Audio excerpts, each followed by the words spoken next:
Kim Kardashian says happened to her. In a candid recent interview, she revealed that her ex-husband, Kanye West, has never once called to see their children, or at least hasn't, in what she says is several months. Wild, right? But what's really going on behind the headlines, the one about the rich, famous couple, the tweets, the Instagram stories, is something maybe bigger, more relatable than most of us expected. What happens when co-parenting meets celebrity-level drama?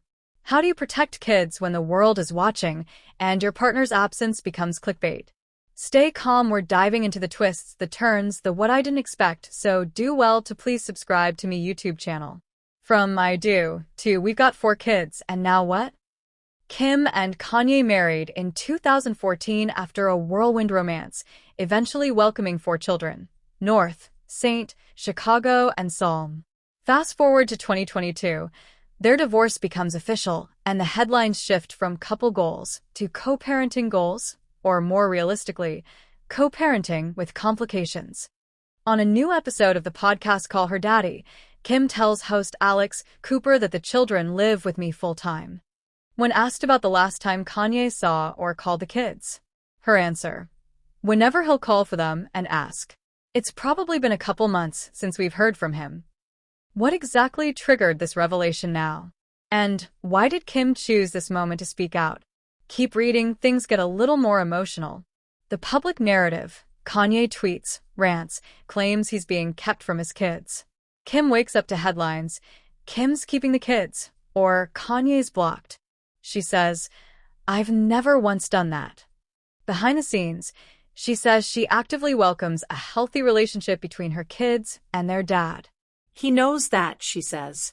But I also protect them when it's time for that. She points out the oscillation. It goes in waves and phases, and it's a lot of work. So there's a mismatch, the loud headlines versus the quieter home reality. Meanwhile, the kids are watching, some of them starting to sense tension. She admits, this was the first time I think one of my kids knew what was happening. Kim says the kids always knew that he had a big life, loves to live all over the place. But knowing and feeling are different animals. Potential emotions kids might be carrying: confusion. Why didn't he call when I did my school play? Guilt. Is it my fault dad's busy or doesn't reach out? Resilience. Kids adapt. Routines become their anchor. Kim's role: to keep the routine and schedule healthy and happy.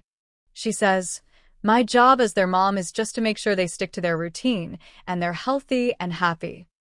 Whether you're a celeb parent, a stay-at-home dad, or a single parent juggling shifts, these are real-world tips you can borrow. Establish a consistent routine. Kim talks about ensuring her kids stick to their schedule. A stable routine equals comfort in chaos. Try weekly kids calendar with both parents' contact days, even if remote. Tip: keep a family calendar visible on fridge, digital, with what days involve mom, dad activities.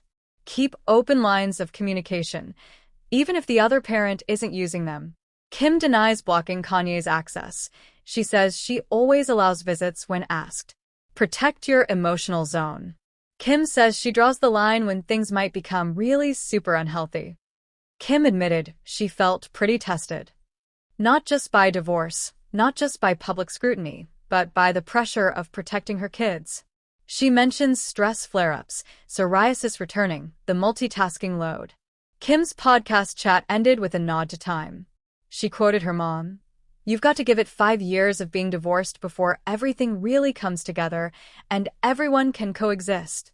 Co-parenting doesn't mean friendly dinner every week. It might mean respectful distance with mutual agreement on stability. The kids seeing both parents is ideal, but the quality of that contact matters, maybe more than the frequency. Whether you're co-parenting, single parenting, parent adjacent, aunt, grandmom, friend, or just someone trying to be more present, take one actionable step this week. Maybe it's scheduling a call with the absent parent or family member, creating a mini routine for your child that signals stability, writing a short note to yourself, "I'm doing enough." Long story short, show up in one way you haven't yet. And because I'd love to hear your voice, what will that one step be for you this week? Drop me a comment. Share your thoughts or your ideas. And even if you're not in the spotlight like Kim and Kanye, your story matters. Because after all, when the cameras turn off, the routines kick in, and the tweets fade away, it's the quiet consistency that shapes lives. And you have the power to build it.